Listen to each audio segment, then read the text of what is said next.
Existe uma grande diferença entre a imagem que um político tenta projetar dentro do seu território e a realidade quando esse mesmo político precisa encarar o mundo lá fora. No Brasil, Lula se apresenta como o líder destemido, rodeado por ministros alinhados, protegido por uma parte da imprensa que sempre atua como escudo e pela máquina narrativa que o retrata como herói das causas sociais. Aqui, em palanques e entrevistas cuidadosamente preparadas, ele fala grosso contra os Estados Unidos, debocha de Donald Trump, desafia o que chama de imperialismo e posa de figura histórica. Mas o cenário muda completamente quando ele pisa em solo estrangeiro, especialmente em Nova York, durante a Assembleia Geral da ONU. O rugido do leão se transforma em um miado tímido de quem, de repente, percebe que não está mais seguro, não está mais cercado por aliados. A cena é quase cinematográfica. Lula desembarca em Nova York com a expectativa de brilhar, de reeditar a imagem de liderança global que tanto tenta vender internamente. Mas bastou chegar ao hotel para ser recebido não por aplausos, e sim por protestos. Cidadãos brasileiros radicados no IC como a Airua e manifestantes apareceram na porta, gritando palavras duras, chamando-o de ladrão, lembrando-lhe processos e manchando sua recepção.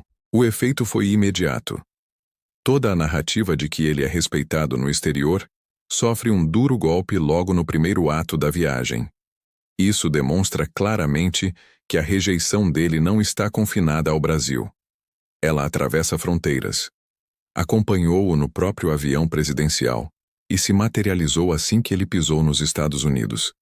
E se do lado de fora do hotel o constrangimento já era grande, do lado de dentro, nos bastidores, a apreensão se tornava ainda maior, porque o que realmente o incomoda não são os protestos isolados. É a possibilidade de cruzar com Donald Trump, seja em um corredor, seja em um evento, e ter que encarar de frente alguém que não apenas o critica, mas que agora tem nas mãos instrumentos poderosíssimos de pressão. No Brasil, Lula debocha. Declara que as críticas de Trump e de seus aliados não passam de retórica. Brinca com termos como jabuticaba, como se fosse irrelevante para ele que a maior potência do mundo aplique sanções econômicas ou pressione diplomaticamente o Brasil por perseguições políticas. Ele fala grosso porque está cercado por aliados, mas em Nova York a situação não é a mesma. Ele está no quintal do adversário.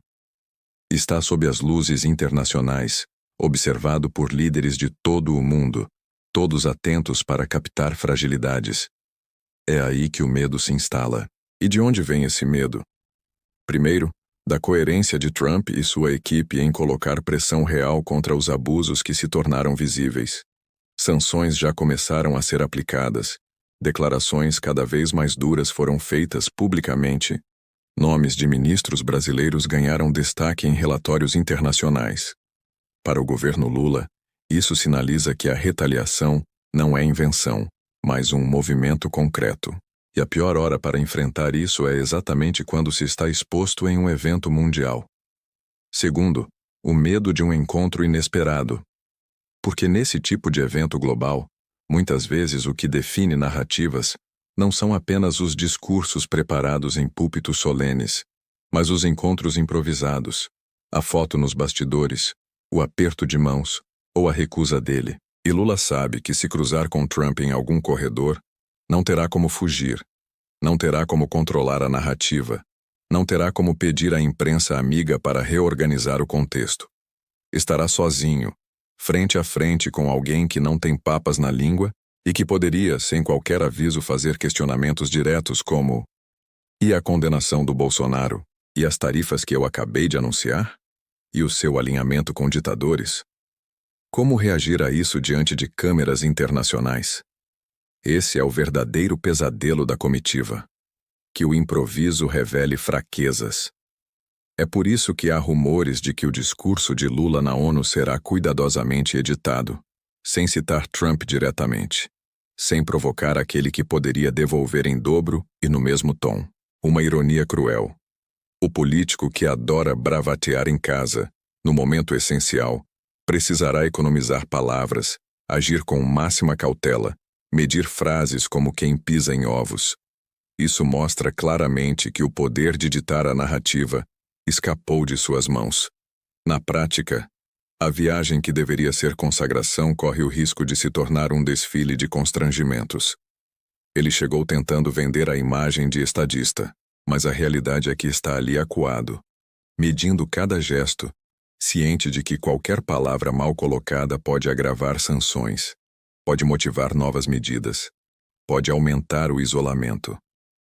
E a situação se agrava ainda mais quando lembramos que a recepção internacional ao governo não é unanimidade. O encontro com Biden já havia mostrado frieza, discursos divergentes, nenhuma declaração conjunta significativa. Agora, com Trump ativo e focado em demonstrar força contra sistemas autoritários, o peso é multiplicado. Lula chega na ONU em momento de extrema fragilidade. As críticas à condenação de Bolsonaro corroem sua legitimidade.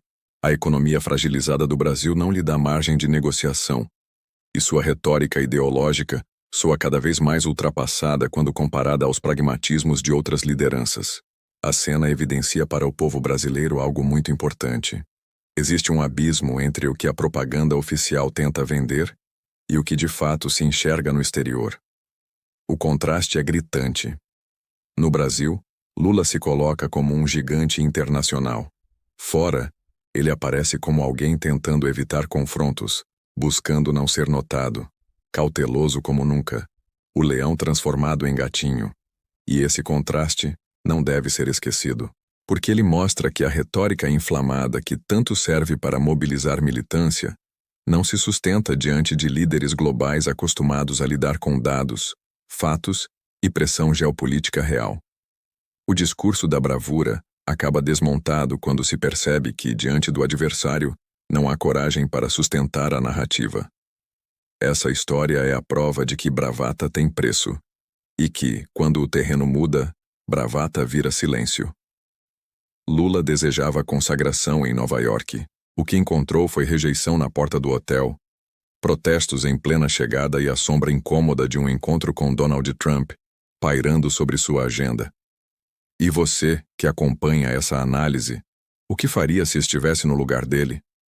Você encara o adversário de frente ou evita mencioná-lo no discurso que deveria ser o ápice da sua imagem global? Reflita sobre isso e deixe nos comentários sua visão, porque o debate público é exatamente o que equilibra esse jogo de narrativas. Se essa análise abriu seus olhos para ver além da cortina da propaganda, não esqueça de deixar o seu like agora, compartilhar esse vídeo e se inscrever no canal. Mais do que nunca precisamos acompanhar cada passo no palco da ONU, porque é lá que se expõem não só líderes, mas também as verdades que eles tentam esconder do povo em casa. O rugido em Brasília virou silêncio em Nova York. O leão virou gatinho. E o mundo inteiro está assistindo.